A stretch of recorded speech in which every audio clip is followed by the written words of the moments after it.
All right, a couple things about protein. Protein is very important. It's vital. Every time I get a new client, they're like, "Oh my god, I got to eat how much protein?" So it's most likely if you're getting started, eating the right amount of protein is going to feel like a job. And it's going to feel like you need to quit your full time job so that you can focus solely on getting enough protein in. I'm sure you guys have seen that meme going around, and it is true. It is a lot to begin with. One, you don't have to gorge yourself until you just literally are stuffed and cannot move. And two, if you work out properly, if you lift heavy weights and you are tearing down your muscle, your body will adapt and you will begin to crave the protein. If you're feeling puffy or whatever in the beginning, that's a normal thing from eating all the protein, especially to my women out there. But once you start to lift weights, your body will adjust. It gets a little bit uncomfortable. The start of everything gets a little bit uncomfortable. As far as protein sources, you want to, if you can do eggs and dairy and you don't have any inflammatory reactions to that, then feel free. I personally can only eat chicken and beef, really, and I do protein shakes. So I'm pretty limited. Eggs and dairy and yogurts and cottage cheese, all those things just don't work for me. Even fish don't work for me, unfortunately, or fortunately, how you look at it. And so I get about a pound of beef or chicken in, and I'll do a couple of protein shakes and then get the rest from like veggies and other sources of food, and that's all I need. If you want to be more versatile and your stomach is okay with eggs and dairy and yogurt, you can do all those things so that you're not eating so much food from one source. It'll literally make it easier. Like I said, I wish I can just pop down to some yogurt or, chug some milk and drink some whey and all that. It'd be a lot easier for me. But understanding that hitting the right amount of protein is challenging.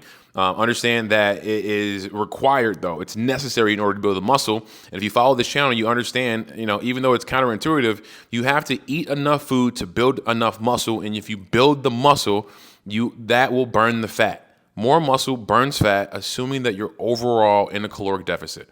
Okay? But if you're in a caloric deficit, and you are not eating enough food and protein to build your muscle, you're just going to be a smaller, mushier version of yourself. No one wants that. You don't want to be a skinnier version of yourself. You want to be leaner and you want to lose the body fat, but you want to be toned, you want to be built, you want to be lean, and that comes from building the right amount of muscle. So when you go into your transformation, when you go to lose some weight, when you go to be the best version of yourself, step into this new version of yourself, you do it with the mindset of building muscle. I'm going to go build some muscle. I'm going to go get my legs stronger. I'm going to go and it's hard because you're like, damn, I'm going to eat more really, probably than I'm actually eat more protein. And then I'm going to go to the gym and lift weights.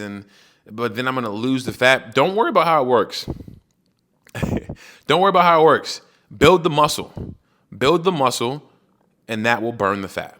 Get your protein in. Stay consistent. If you're 100 pounds, you need 80% to start. Go for about 80% of that goal. So if you're 100 pounds, for easy math, get in 80 grams of protein a day, right? You need 80% of the goal, the weight that you want to be, right? So put the weight that you want to be, and then take 80% of that and shoot for that throughout the protein. Divide that up between 3 meals or 3 meals and 2 snacks, and then eat your protein on a daily basis. You're not going to be perfect. That's another thing. You're not going to be perfect. That's okay. Some days when I'm not in a program, I don't hit my protein every single day. I'm not eating that much protein every day of my life. That is only during a transformation.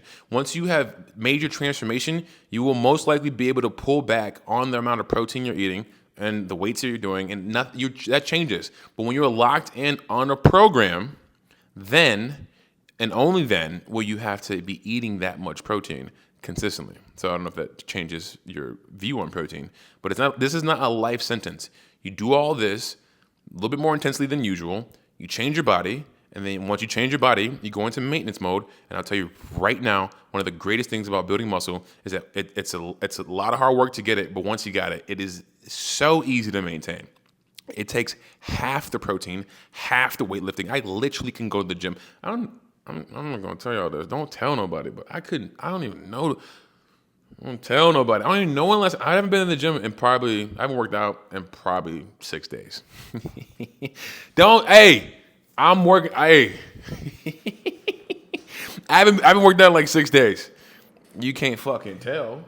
I ain't worked out in 6 days. Protein? We're eating it, but like, I'm fucking snitching. Goodbye. Eat your protein.